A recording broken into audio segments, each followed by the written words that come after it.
Bonjour à tous, c'est un plaisir de me trouver devant vous ce matin. Je vois que l'église est pleine dans la mesure des règles sanitaires. Et ce matin, nous allons partager l'histoire que les enfants ont très brillamment jouée.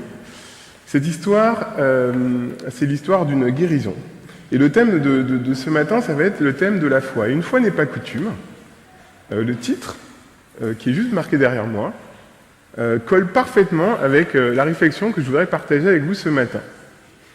D'ailleurs, ouais, j'aurais pu intituler le titre de cette réflexion « Un pas à la fois ». Vous le savez, tous les premiers samedis du mois, nous allons découvrir des paraboles, des miracles de Jésus qui sont dans l'épître de Jean. Jean, c'est un épître particulier.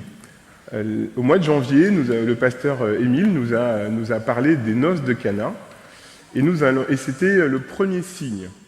Dans l'épître de Jean, il y a 7 signes, donc 7 miracles qui sont identifiés comme des signes. Et aujourd'hui, nous allons voir le deuxième signe, qui est ce miracle de ce fils qui a été guéri. Mais avant de rentrer dans le détail de l'histoire, je voudrais partager avec vous quelque chose que j'ai découvert en réfléchissant autour de ce miracle. L'épître de Jean est une épître un petit peu... Alors, il y a beaucoup de Larsen, je ne sais pas si... L'épître de Jean est une épître complètement différente des 3 autres, pour plusieurs raisons. La première raison, c'est que les épîtres de Matthieu, Marc et Luc sont racontées plutôt de manière chronologique. Vous avez sa part de la naissance de Jésus jusqu'à sa mort et sa résurrection. Et vous avez les histoires qui se suivent comme ça, les unes après les autres, et qui sont racontées de manière assez succincte, assez courte. L'épître de Jean, quant à lui, a une organisation complètement différente. Tout d'abord, elle n'est pas du tout chronologique. On ne commence pas, l'épître de Jean ne commence pas par la naissance de Jésus. Et Jean a organisé son épître d'une manière très particulière. D'ailleurs, cette épître, les historiens, je ne suis pas historien, donc les historiens sont relativement d'accord pour dire qu'elle a été écrite assez longtemps après la période des autres épîtres, à la fin du 1er siècle. Jean a réfléchi et a voulu, au travers de son épître, vraiment donner une dimension différente. Deuxième élément qui diffère l'épître de Jean des autres épîtres, c'est ce qu'on va retrouver à l'intérieur. Dans l'épître de Jean, contrairement aux autres épîtres, vous avez quelque chose de plus personnel. Vous avez beaucoup de dialogues de Jésus avec ses contemporains et des échanges. Vous avez des échanges qui durent. Vous vous rappelez de l'histoire de Nicodème, où il va échanger avec Nicodème pendant un certain temps, ou l'histoire de la Samaritaine, où il va échanger avec la Samaritaine pendant un certain temps. Il y a beaucoup d'histoires comme ça dans l'épître de Jean, où Jean va s'attarder sur les dialogues, sur l'échange, sur la communication, sur le relationnel. Et c'est des choses qu'on ne retrouve pas forcément dans les autres épîtres. Troisième élément, Jean a choisi un certain nombre de passages de la vie de Jésus. Il n'en a pas choisi beaucoup. Il en a choisi un tout petit peu. Il y a moins de 10 miracles qui sont décrits dans l'épître de Jean, alors que je crois qu'on a environ 35-40 miracles en tout de Jésus. Mais c'était un but précis. Et d'ailleurs, je vous invite à prendre vos Bibles, ouvrir vos Bibles, vos tablettes, vos smartphones. Moi, j'ai un smartphone. Parce que Jean va nous dire pourquoi il a fait ça. Jean va nous expliquer l'objectif de ce livre. Et on trouve ça dans Jean, au chapitre 20, et à partir du verset 30, où Jean nous explique le but de ce livre. Et je crois que c'est important, lorsqu'on va réfléchir autour de cette histoire, de comprendre le but. Vous savez, je ne sais pas si je vous laisse trouver le texte et prendre vos Bibles, vos tablettes à la maison, n'hésitez pas, prenez aussi vos Bibles, on va parcourir cette Bible. Vous savez, dans les films, je ne sais pas si des fois, il y a ce qu'on appelle le 4e mur. C'est ce que c'est le 4e mur? Le quatrième mur, c'est quand la scène se déroule et l'acteur se tourne vers le spectateur. Bon, en vrai, il se tourne vers la caméra, mais quand on regarde, on a l'impression qu'il se tourne vers nous et il nous parle directement. On voit ça dans des séries, en ce moment, c'est assez en vogue, on appelle ça briser le quatrième mur. Et l'acteur va parler au téléspectateur et va s'adresser à lui directement. Jean, dans son épître, il a fait un peu la même chose, c'est-à-dire qu'il va raconter une histoire et de temps en temps, il va s'adresser au lecteur. Et là, sur ce verset 30, c'est exactement ce qui se produit. Jean chapitre 20, verset 30. Jésus a encore produit devant ses disciples beaucoup d'autres signes qui ne sont pas écrits dans ce livre. Donc Jean est conscient qu'il a choisi des événements particuliers pour faire passer un message précis. Et verset 31, il va nous le dire, « Mais ceux-ci sont écrits pour que vous croyiez que Jésus-Christ, le Fils de Dieu, que Jésus est le Christ, le Fils de Dieu, et que par cette foi, vous ayez la vie en son nom. » Donc l'épître de Jean est construite autour de cet objectif. Nous convaincre que Jésus est le Fils de Dieu. Deuxième élément, on va y revenir. Deuxième élément assez particulier dans l'épître de Jean, c'est que Jean, comme je vous l'ai dit, a organisé son épître vraiment de manière particulière et j'ai un peu redécouvert ça en réfléchissant sur ce message et je voudrais le partager avec vous parce que je trouve ça extraordinaire. Si vous parcourez l'épître de Jean, et on n'aura pas le temps de parcourir toute l'épître de Jean, mais il y a beaucoup de choses qui reviennent, qui se répètent, des mots-clés. Les mots sont très importants pour Jean, et les mots qu'il va choisir, qu'il va utiliser, sont très très importants. Ici déjà, il nous donne des éléments de compréhension. Ceux-ci sont écrits pour que vous croyiez que Jésus est le Christ, et que par cette foi, vous ayez la vie en son nom. Jean nous dit, dans mon livre, la foi égale la croyance en Jésus-Christ. Alors ça peut paraître classique, bateau, mais on va voir que c'est un peu plus que ça. Je vais être un peu long sur l'introduction, mais c'est volontaire. Parce que ça va vous donner des clés pour comprendre ce qu'on va voir par la suite. Je vous invite à prendre maintenant le début de l'épître de Jean. Jean chapitre 1, verset 1. Jean chapitre 1, verset 1, c'est la manière dont il va débuter son épître. Et comme je vous l'ai dit, Jean ne débute pas son épître comme les autres épîtres, qui vont débuter par la généalogie de Jésus, ou la naissance de Jésus, ou la vie de Jean-Baptiste. Il va débuter par quelque chose d'assez particulier. Et je vais faire une référence à quelque chose qu'on connaît tous. Alors je ne sais pas si vous connaissez le nom, mais vous l'avez tous vu. On appelle ça les liens hypertextes. Est-ce qu'il y en a qui savent ce que c'est les liens hypertextes? Alors les jeunes, j'imagine que oui. Mickaël, forcément. Les liens hypertextes, c'est quoi? C'est quand vous allez sur Internet, vous allez sur un texte, et vous avez des petits mots en bleu. Peut-être que vous n'avez jamais fait attention, mais quand vous allez sur des articles de presse ou sur des articles Wikipédia, par exemple, vous avez ces petits mots en bleu. Et ces petits mots en bleu, en fait, ils font référence à un autre texte, à un autre passage, à une autre page Internet. Et en fait, c'est là pour nous donner les éléments, le sourcing, pour nous dire, voilà, ce qu'on a écrit là, ça vient de tel endroit, et si on clique sur ces petits mots en bleu, hop, on arrive vers une autre page qui nous explique, voilà, ce petit élément. Et Jean, dans son épître, il a fait la même chose. Il nous a mis des petits mots, des petites références, qui font référence à d'autres passages de la Bible. Et dès le début, on peut le voir. Les premiers mots de Jean sont assez forts. Et je vais vous demander si vous devinez à quel passage ça fait référence. Jean chapitre 1, verset 1. « Au commencement était la parole ». Est-ce que ça vous fait penser à quelque chose qui est écrit dans la Bible? Ah, vous voyez, ça marche bien, hein, les liens hypertextes. Au commencement, Dieu. C'est les premiers mots de la Bible. Et Jean était un juif, donc et ses contemporains étaient familiers de la Torah. Et forcément connaissaient ces premiers mots. Au commencement, Dieu. C'est évident. Alors choisir de commencer son épître par ces mots-là, ça veut forcément dire quelque chose.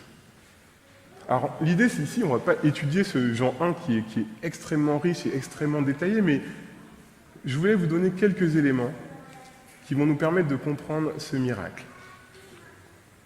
Au commencement était la parole était auprès de Dieu, et la parole était Dieu. Jean pose le cadre. Il est en train de nous dire ce que je vais vous raconter là dans mon épître.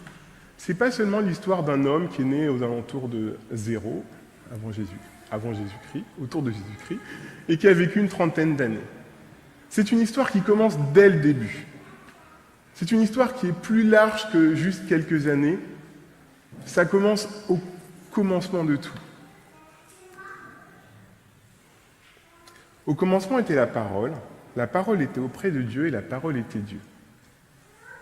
Là encore, on ne va pas rentrer dans l'analyse du texte qui est très riche, mais quelques éléments. La parole auprès de Dieu, la parole est Dieu. Ça fait aussi référence à la Genèse. On connaît tous ce texte, il dit « Dieu dit et la chose se fait ». Vous savez, la parole. Et cette parole, il va continuer. Au commencement, elle était auprès de Dieu. Tout est venu à l'existence par elle et rien n'est venu à l'existence sans elle. On est toujours dans la Genèse. Elle était vie. La parole était vie. Verset 4. Et la vie était la lumière des hommes. Jean commence à organiser son message en nous donnant quelques clés. Parole égale vie. Vie égale lumière. La lumière brille dans les ténèbres et les ténèbres n'ont pas pu la saisir. Je vais m'arrêter là pour l'introduction. Gardez bien en tête ces notions. Et je vous invite à prendre ce texte, ce miracle, qui se trouve dans Jean 4.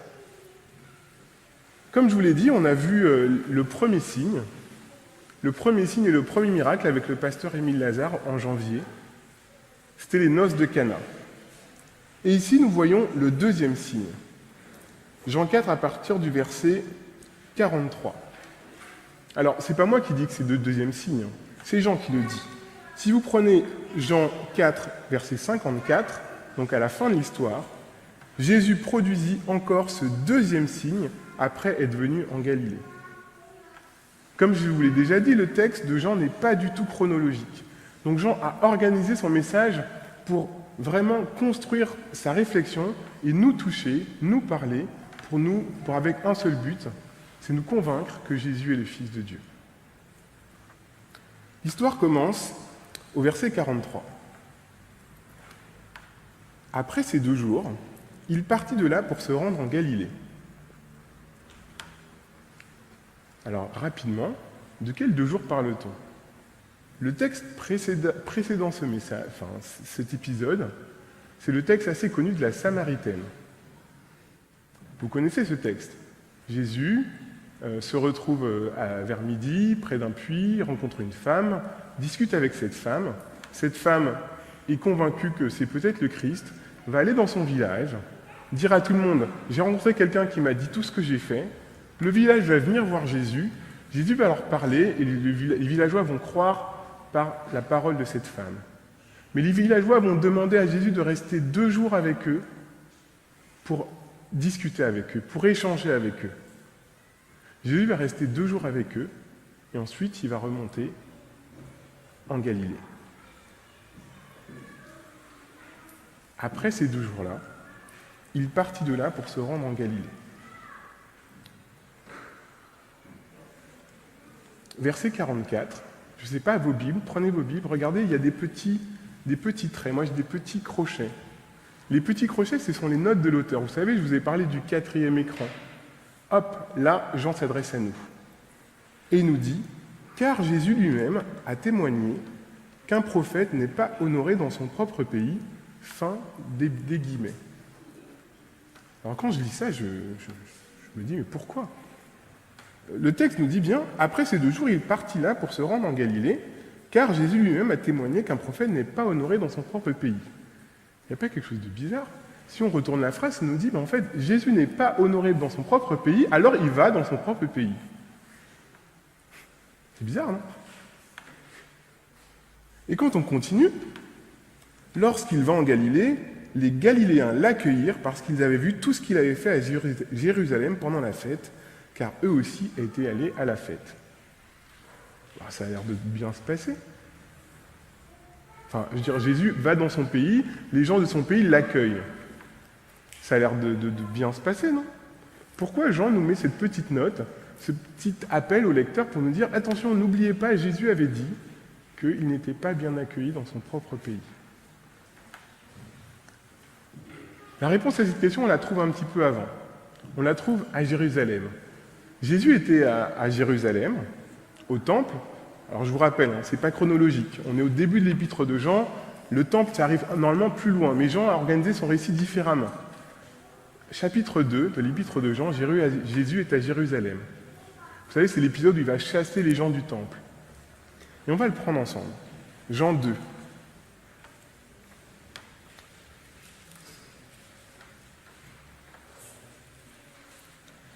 Jean 2, verset 23. Donc vous savez, il était à Jérusalem, il a fait pas mal de choses, il a chassé les gens du temple, il a fait des miracles. Sa renommée, il a encore été plus connu. Verset 23. Pendant qu'il était à Jérusalem, à la fête de Pâques, beaucoup mirent leur foi en son nom à la vue des signes qu'il produisait. C'est top, ça. Jésus fait des miracles.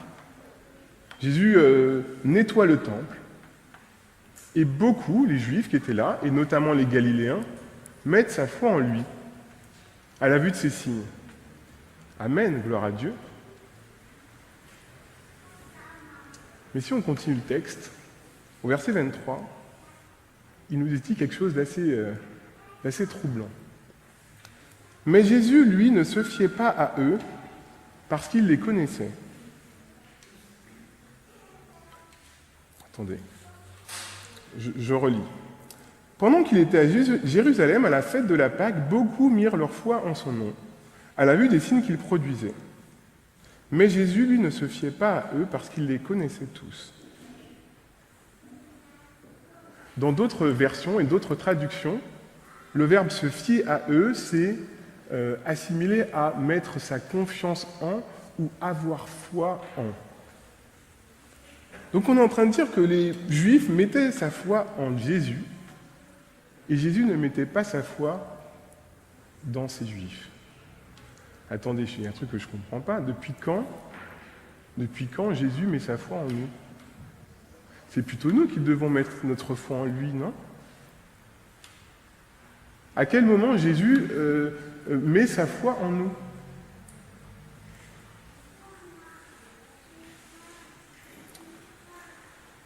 Jésus ne se fiait pas à eux parce qu'il les connaissait tous et parce qu'il n'avait pas besoin qu'on lui présente un témoignage sur l'homme. Lui-même connaissait ce qui était dans l'homme. En fait, ce que Jean nous explique ici,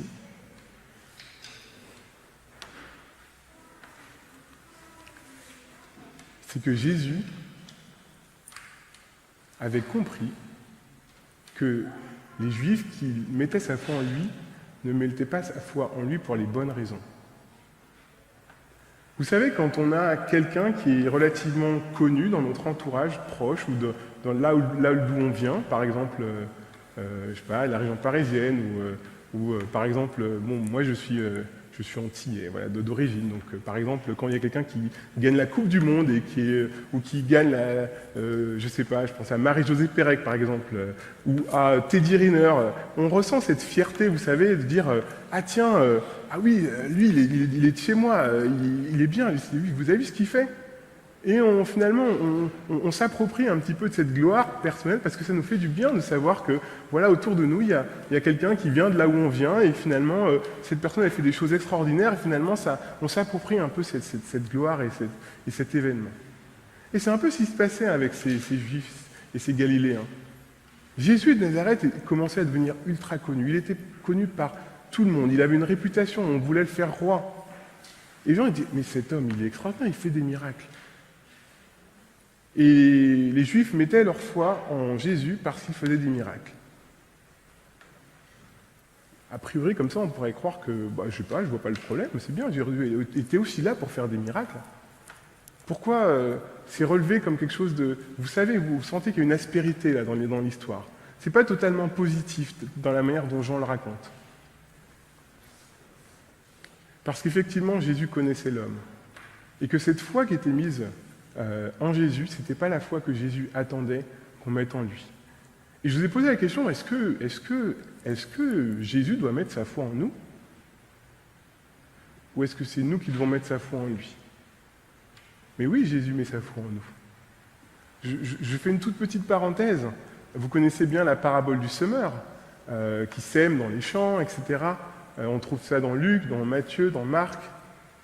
Dans l'explication de la parabole, qu'est-ce qu'il est dit? La semence, c'est la parole de Dieu. Et en fonction de là, dans quelle terre elle tombe, en fonction dans quel être humain elle arrive, elle produit du fruit et elle ne produit pas du fruit. Donc en fait, en réfléchissant autour de ces passages, ce qu'on comprend, c'est que la foi qui est en nous, c'est Dieu qui nous l'apporte, au travers de ce qu'il nous dit. Et pas trop au travers de ce que l'on voit. Et c'est ce qu'on va voir dans ce texte, et je vous invite à reprendre Jean 4, à partir du verset 43.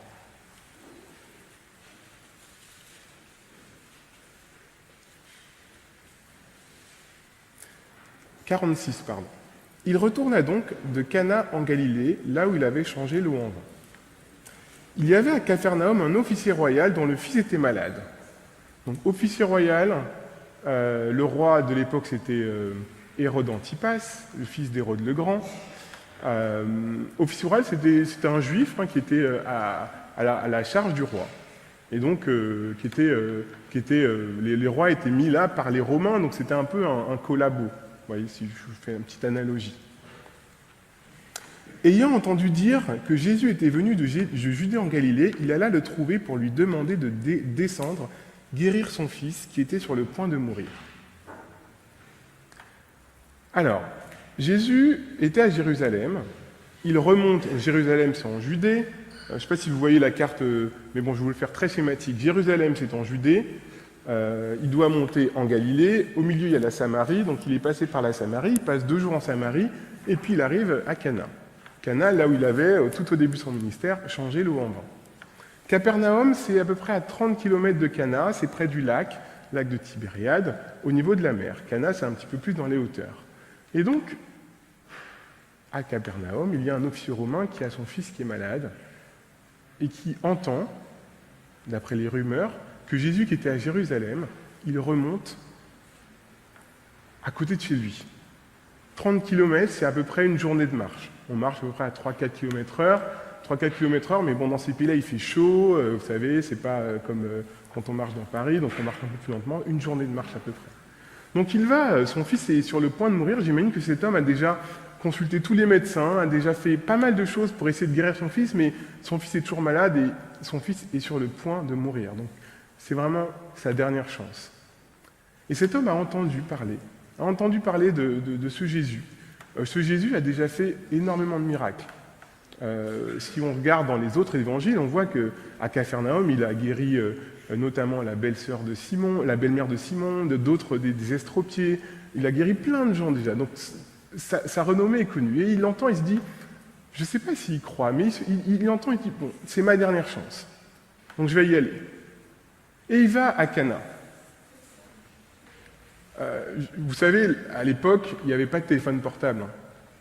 Donc Jésus était à Jérusalem, il va à Cana, ça fait à peu près 4-5 jours de marche.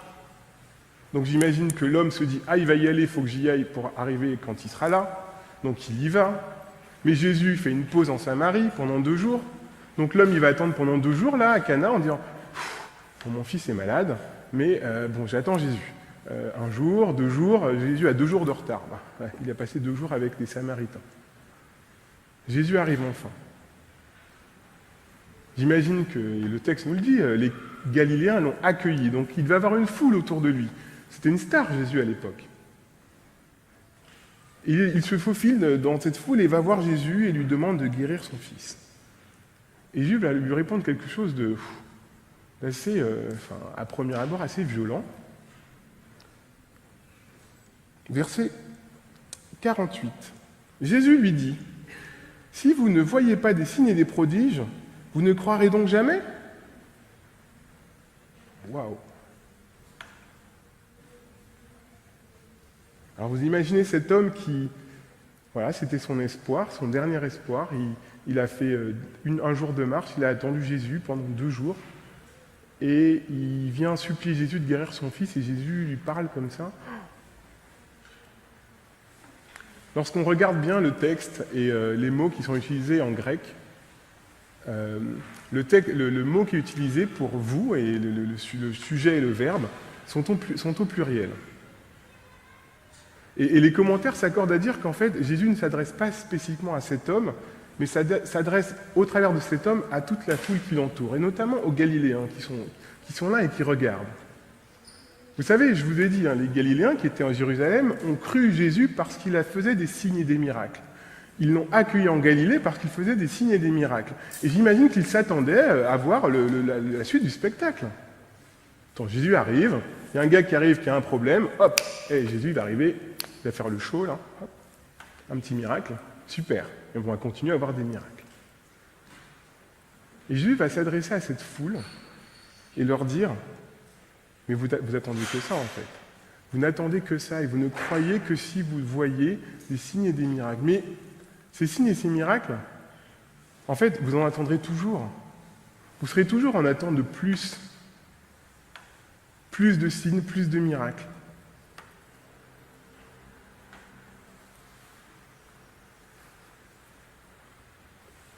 L'officier royal, lui,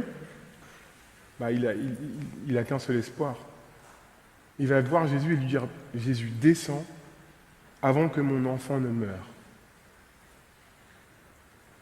Et Jésus, là, va s'adresser directement à lui, et les verbes sont au pronom personnel singulier ici.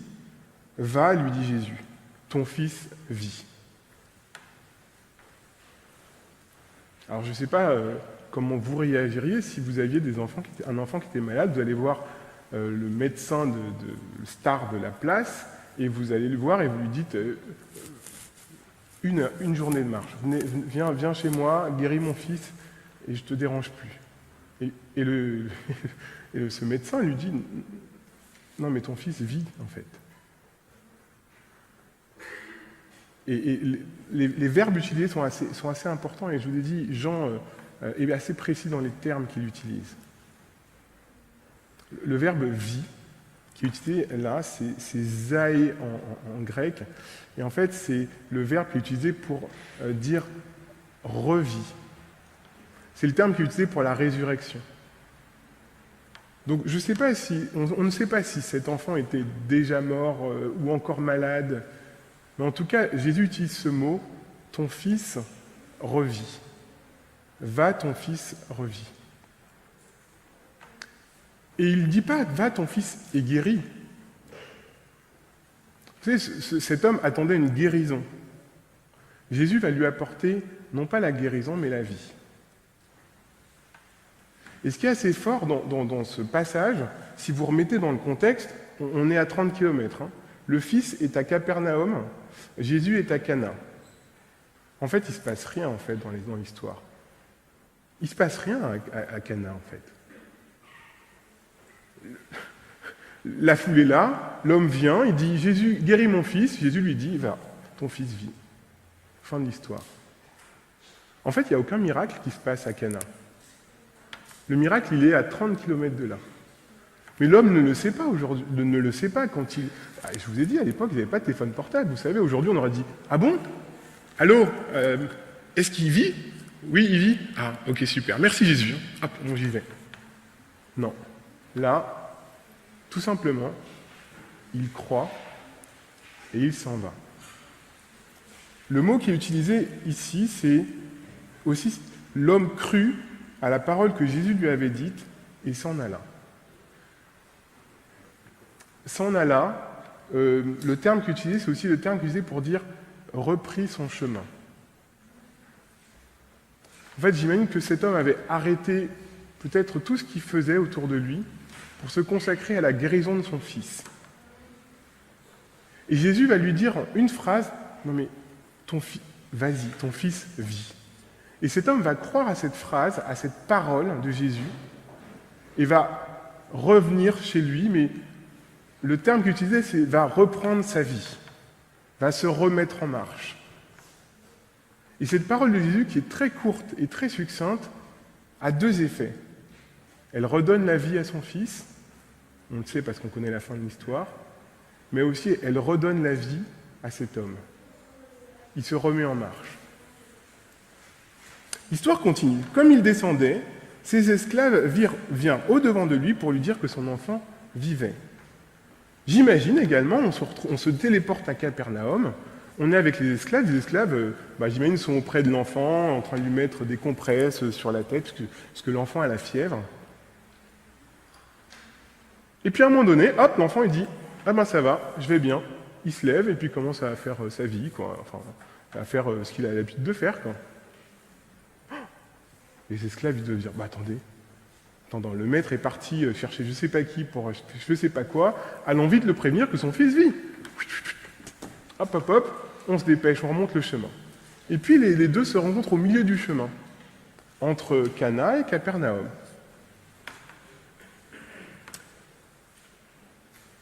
Les esclaves arrivent et disent à l'homme, ton fils vit. Je vous rappelle que l'homme, pour l'instant, n'a rien vu de miraculeux. Il a seulement cru à la parole de Dieu. Mais il demanda quand même, à quelle heure il s'est trouvé mieux ? Cette question est assez particulière.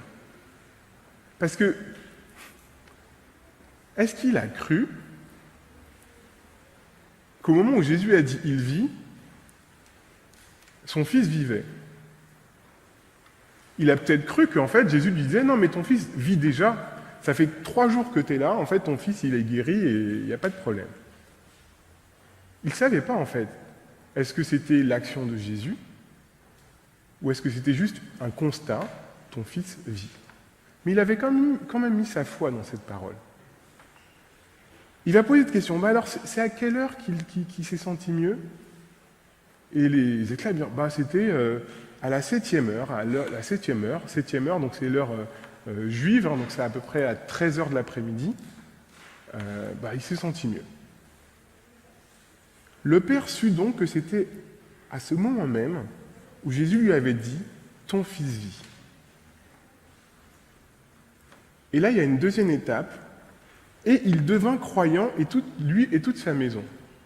Là, attendez, il ne croyait pas déjà ?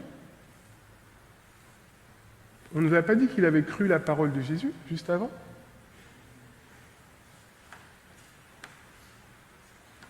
C'est assez intéressant de regarder la progression de la foi de cet homme.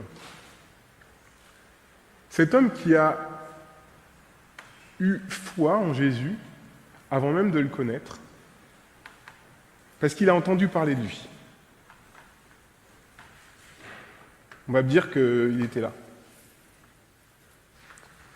Et puis il a rencontré Jésus, et Jésus lui a dit une phrase, et il a cru en cette phrase. Il était là.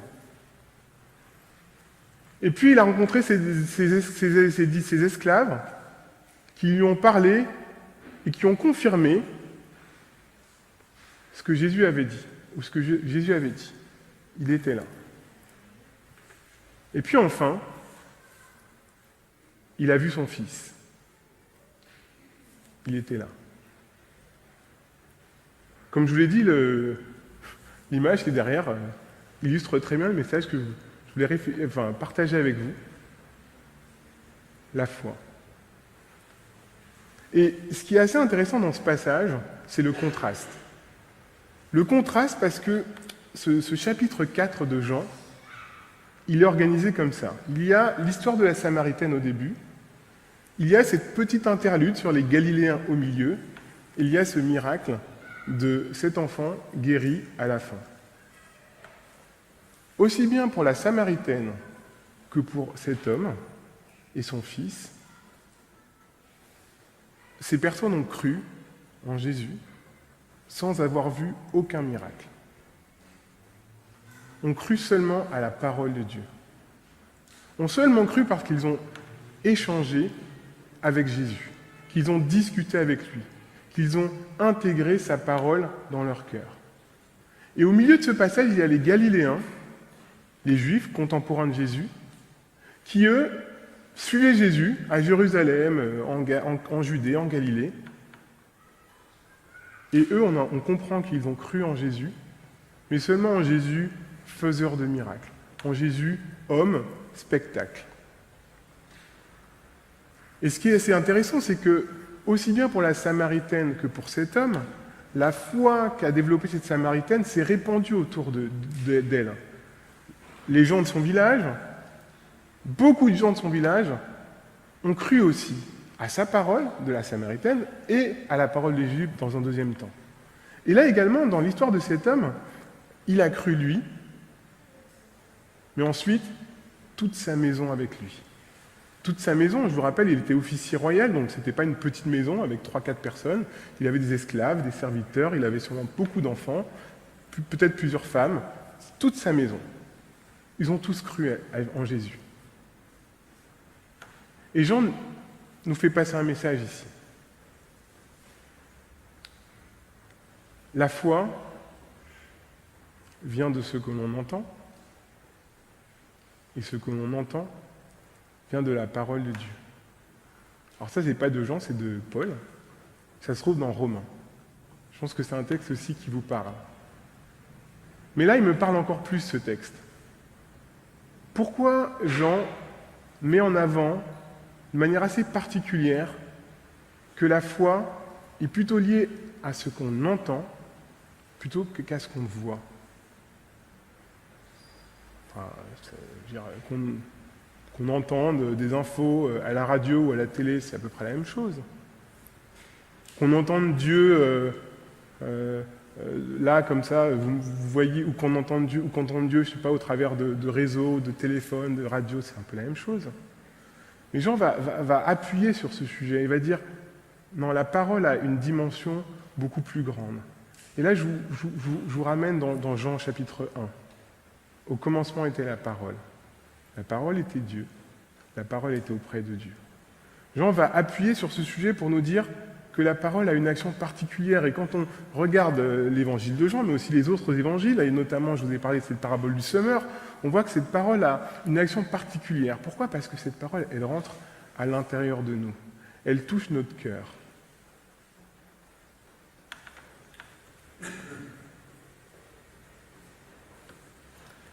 Jean a un objectif, c'est nous convaincre que Jésus est le Christ. Et il est en train de nous dire ici que si on croit que Jésus c'est un simple homme qui fait des miracles, qui fait des choses extraordinaires, qui fait du tape à l'œil, on n'a pas forcément la foi que Jésus attend de nous. La foi, c'est de croire que sa parole, elle est vie. Mais ce n'est pas seulement que ça, il y a une dimension beaucoup plus grande. Et je vous ai dit que ce mot qu'il a utilisé, ton fils vit, c'était le mot zaé qui pourrait dire revit, le mot qu'il utilisait pour la résurrection. Jean, dans toutes les histoires qu'il raconte dans son épître, elle pointe vers ce moment de la résurrection. Elle pointe vers ce moment où Jésus va être mis à mort et va ressusciter. Parce que ça signifie que Jésus est beaucoup plus qu'un humain, est beaucoup plus qu'un simple homme ou qu'un simple prophète qui fait des miracles. Jésus, c'est Dieu incarné. Et ça, c'est compliqué à percevoir. C'est compliqué à percevoir parce que ce n'est pas quelque chose de rationnel. C'est pas quelque chose de rationnel et c'est assez intéressant de voir la différence entre le visuel et l'auditif. Ce qu'on voit, c'est tout ce qu'on peut toucher, ce qu'on peut percevoir. Vous voyez, on voit tout en 3D, on peut visualiser. Par contre, ce qu'on entend, ça fait appel à quelque chose d'au-delà. Ça fait appel à notre spiritualité. Et il y a cette dimension dans la parole et dans l'écoute qu'on n'a pas dans la vue. Les gens nous parlent de ça. Il nous dit, si vous voulez croire que Jésus est Dieu, croyez en ces mots, parce que ces mots, c'est la vie. Et le petit parallèle que je pourrais faire, c'est les Juifs, je vous ai dit, ils connaissaient très bien la Torah. Quelle est la seule personne dans la Torah qui, quand elle parle, les choses se réalisent au moment où elles se réalisent? On l'a vu dans Jean 1. Au commencement était la parole. Dieu dit et la chose se fait. Cet homme, quand il comprend que c'est exactement au moment où Dieu a parlé et il a dit que ton fils vit, que son fils a été guéri, en fait, il fait le lien et il comprend que, en fait, Jésus, c'est Dieu. Jésus, c'est le Sauveur qu'ils attendaient. Et malheureusement, les Galiléens qui attendaient que des miracles, que des événements, que des choses qu'on pouvait voir, n'ont pas perçu cela. N'ont pas perçu cela. Et si on reprend Jean 1, on voit que dans Jean, en fait, au début de Jean, il nous raconte toute cette histoire, de manière symbolique. Et si vous reprenez l'épître de Jean, dans toutes les histoires que Jean raconte, on retrouve en fait l'essence de ce que Jean nous raconte au début, différemment, enfin raconté de manière différente dans toutes ses épîtres. Et j'ai redécouvert ça en étudiant ça et j'ai trouvé ça vraiment extraordinaire. Jean 1. La lumière brille dans les ténèbres et les ténèbres n'ont pas pu la saisir. Là, en fait, il nous explique que si on n'écoute pas la parole, je vous rappelle, parole égale vie, égale lumière, on n'arrive pas à saisir cette lumière. Un peu plus loin, verset 10, Jean 1.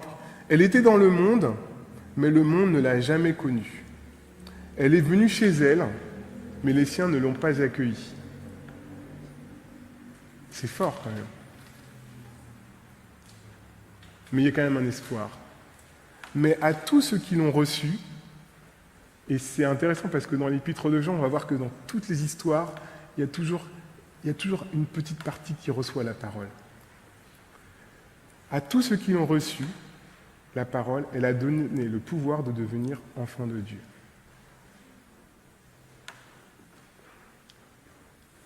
Et Jean va aller jusqu'à s'impliquer dans cette compréhension-là. Il va même parler des disciples. Jean 2, les noces de Cana, vous vous rappelez, miracle extraordinaire. À la fin du passage, Jean 2, chapitre 11. Jésus manifesta sa gloire et ses disciples mirent sa foi en lui. Ils mirent sa foi en lui, en Jésus, en cet homme. Et si on va un tout petit peu plus loin, verset 18, les Juifs lui dirent « Quel signe nous montres-tu pour agir de la sorte ?» Jésus leur répondit « Détruisez ce sanctuaire et en 3 jours je le relèverai. » Les Juifs dirent « Il fallut 46 ans pour construire ce sanctuaire. Et toi, en 3 jours, tu le relèveras. » Attention, 4e écran, Jean s'adresse à nous. Mais le sanctuaire dont il parlait, c'était lui, c'était son corps. Et là, Jean va nous expliquer. Quand donc il se fut réveillé d'entre les morts, ses disciples se souvinrent de ce qu'il disait. Et là, ils ne crurent plus en Jésus, homme, ils crurent en l'Écriture et en la parole que Jésus avait dite.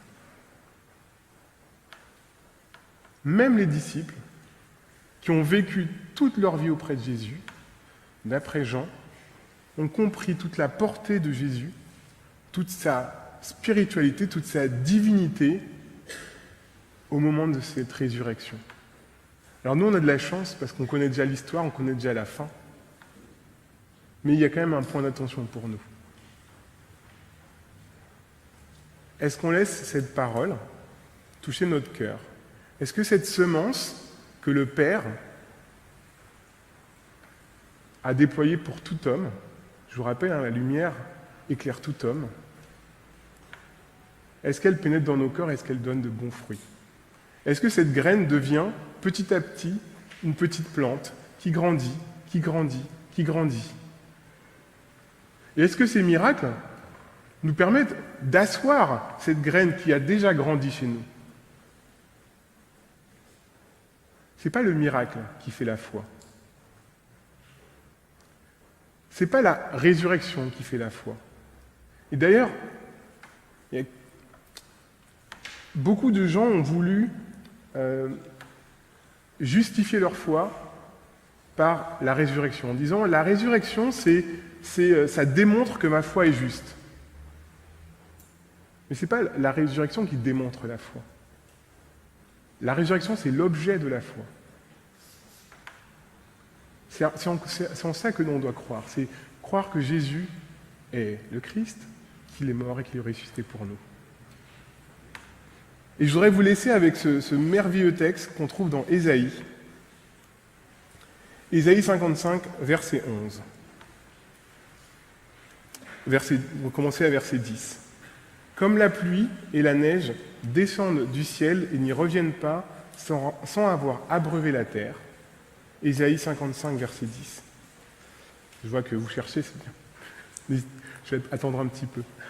« Comme la pluie et la neige descendent du ciel et n'y reviennent pas sans avoir abreuvé la terre, sans avoir fécondé, fait germer, sans avoir donné de la semence au semeur et du pain à celui qui a faim, ainsi en est-il de ma parole qui sort de ma bouche. Elle ne revient pas à moi sans effet, sans avoir fait ce que je désire, sans avoir réalisé ce pourquoi je l'ai envoyée. »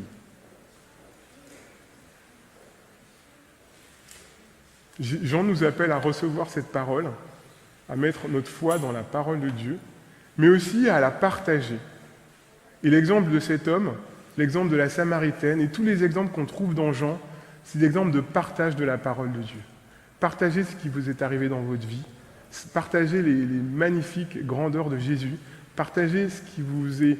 Ça peut être des miracles extraordinaires comme ça peut être des petites choses. Hein. Je vous rappelle que la Samaritaine a partagé juste le fait que Jésus lui avait dit tout ce qu'elle avait fait. Cet homme a partagé avec sa famille que Jésus lui avait dit « c'est bon, tu peux reprendre ta vie ». Et lui avait cru. Parce que nous sommes vecteurs de cette parole. Nous sommes des transmetteurs de cette parole et nous pouvons aussi, nous, planter cette parole dans le cœur d'autres personnes autour de nous. Vous savez, nous vivons dans cette période de pandémie sanitaire et je me faisais une réflexion. C'est une pandémie qui est assez spéciale parce qu'en fait, elle se communique d'homme à homme à une distance proche. Il faut être à moins, ce qu'on comprend, hein, il faut être à moins d'1 mètre et il faut parler, quoi. Enfin, faut se toucher, il faut se parler. Mais vous avez vu à quelle vitesse elle s'est répandue dans le monde ? Elle est partie de Chine aux alentours du début de l'année dernière. Et en quelques mois, le monde entier était touché.